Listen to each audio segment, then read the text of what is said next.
It's Coffee with the Goose, a live version as we get ready for the big Manny Pacquiao. What's his name again? Can we do this over? No, we can't. Okay.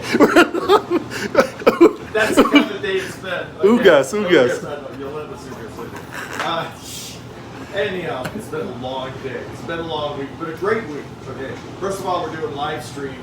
Many thanks to you guys for tuning in. We're going to do another show after the Pacquiao fight tonight. Okay. And let me first of all say what a thrill it's been. You know, I've got a long history in the radio business. Interviewed a lot of big shots over the years, but this has been, this has been maybe the highlight because number one, we got into the Pacquiao camp. What a thrill that was. You can look at negatives, but I'm not into the negatives. No, we didn't get to interview Manny, but he's training, and he was like 2 feet from us all the time. So we were there, so no big deal. We got to interview his strength and conditioning coach. Really slowed it down. Justin Fortune got to interview Boo Boy Fernandez. That was a lot of fun. And there's a man, Manny is it. There's Justin Fortune and Jinky, Manny's wife. Everybody's getting ready for the big show. And, it's been such a thrill to interview all those people and be in the Manny Pacquiao camp. They treated us so well. Thank you guys so much. That was a big thrill. And then yesterday, we went to the weigh-in, and of course, because COVID, we weren't allowed to go in. That's no big deal. We had to interview a lot of people, including Pacquiao fans, our brothers and sisters, and I was so humbled by the reception I got. I did not expect that. People wanted to take pictures with me. I was just so awed and humbled by the reception. You guys are fantastic. Thank you. And then we got to interview Jeff Mayweather, Floyd's uncle. And I got some comments from a couple of people who didn't like that. How dare you? You're cavorting with the enemy. He's not the enemy, okay? He's a very respected boxing trainer, and I have the utmost respect for Jeff Mayweather. And many thanks, Jeff, for doing the interview with us. And I just want to respond real quickly to a couple of the comments about how you were throwing in cupcakes for the interview, you weren't tough on them, you didn't argue with them. That's not what I do. Okay, this is a opinion-based show. Of course it is. But when I interview somebody, and I've done it my whole life, I'm not there to pick a fight. I'm not there to argue. I'm not there to debate. I'm there to let you speak. I ask you questions, you answer. Once in a while, I'll respond. But I'm not going to pick a fight with people. That's not what I do. And as far as the Pacquiao Mayweather fight, that was 6 years ago. Put it under it's water under the bridge. Okay, I could care less these days, right? I respect the Mayweathers as far as their boxing prowess is concerned. And so just be that as it may, we'll let it go at that. Again, I'm very grateful. Jude, my wonderful producer, and I are very, very thankful and humbled by the reception we got at the MGM Grand yesterday. Okay, now let's get ready for the big fight tonight, or fights, should I say. The undercard is packed with good fights, okay? Unfortunately, the first Filipino on the card lost, John Dado. Yep, I hear you. John Dado was the undefeated Filipino who lost tonight.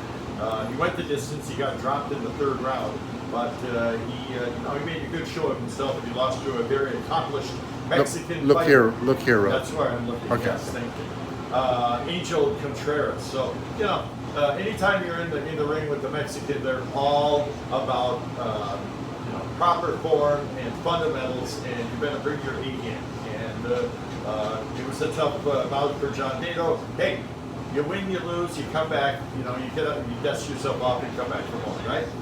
More undercard activity as we speak right behind us, and looks like it's probably going to go the way of Carlos Castro. It's a featherweight battle between he and Oscar Escandon, who's a real beast, by the way. Love to watch guys like him fight. He's a lot like Sean Porter. He's there to fight. He's not there to dance around and play games. Okay. I thought you were pointing at that. Yeah, sorry. I know. Sorry, this one, sorry. Yeah. Okay, there you go. Yeah. Coming up in just a moment, the other Filipino on the undercard, and that's Mark Magseo. He's unbeaten. It's a featherweight battle. He's 22-0 with 15 KOs, and he's in against a very accomplished fighter, Julio Jeha, rather, 32-4 with 28 knockouts. So our other Filipino brethren, if you will, if you don't mind me saying, is in for a tough battle himself. So we'll see how that turns out. Then it's the Battle of the Veterans. We're familiar with these two names, Victor Ortiz and Robert Guerrero. That is a welterweight battle, and these guys have a long history, and I respect both of them. But I still have a bad taste in my mouth over the Victor Ortiz loss to Floyd Mayweather years ago, and that was that sucker punch that Mayweather delivered. And yeah, it looks like Mr. Escandón is going to probably not last the entire fight. Anyhow, the sucker punch that Floyd delivered to Victor Ortiz, and that was many years ago. That was the one Floyd fight that I paid for, and it ended like that. I was beside myself. Then it's the big fight, okay? It's Manny Pacquiao against Yolanda Ugas, and this should be a good one. You know, to those of you who discount Ugas as a cheap replacement for Errol Spence Jr. No, there's nothing cheap about this guy. He's from Cuba, so you know he's a real fighter with all the fundamentals and the toughness. He's the replacement for Errol Spence Jr. and all the. Not again. Look at one of my past shows here a week and a half ago, and you'll know about my opinion about how all this came about. But Ugas is the real deal. He's Cuban. He is a champion. He is an Olympic bronze medalist. He's 26-4 with 12 KOs, and 3 of those 4 losses that Ugas suffered were split decision. And his last one, he's won 11 out of his last 12 fights. The one loss was to Sean Porter, and I believe, and a lot of other people believe, that he won that fight. It was he should have won because he knocked Porter down clearly, but the referee ruled it a slip, and there's your difference in the score. So it's going to be a good one. Pacquiao is at the top of his game, at least in recent years. He's been training like he's never trained before, and that's saying something for Pacquiao. And he trains like nobody else. But even though he's 42, he doesn't look like it. And we saw it up close and personal during the camp yesterday, the day before yesterday. Pacquiao was bringing it, and he always feels like he has something to prove, even though he really doesn't. He's maybe the all-time greatest pound-for-pound fighter, but he has that drive in him. He was out to prove it against Errol Spence Jr. That's not going to happen. He's out to prove it against Ugas. And how's this fight going to turn out? Well, we'll see. I've already given you my prediction. I said TKO or KO by the 9th round, and that may be a little brave because he's never been knocked out. Okay, but I stand by it. Pacquiao is, styles make fights, and Ugas' style is perfect for Pacquiao. He's coming at Pacquiao, and that's the worst thing you can do as a fighter, is bring it, stand toe-to-toe with Pacquiao. It could be a short night. We'll see. Most of the experts have given it a 6 to 9 pound window of Pacquiao taking him out. So, we'll see. But, we have no idea what's going to happen, and that's the joy of sports, right? Hello from the Philippines. Hello from Australia. And a question. Yes. What do you think about Ugas' biceps? I think that's much ado about nothing, to be honest with you. We heard a couple of my fellow YouTubers, go screaming into the hills, "Oh my God, what's going to happen?" I don't think anything. I saw him during the weigh-in, and I saw nothing.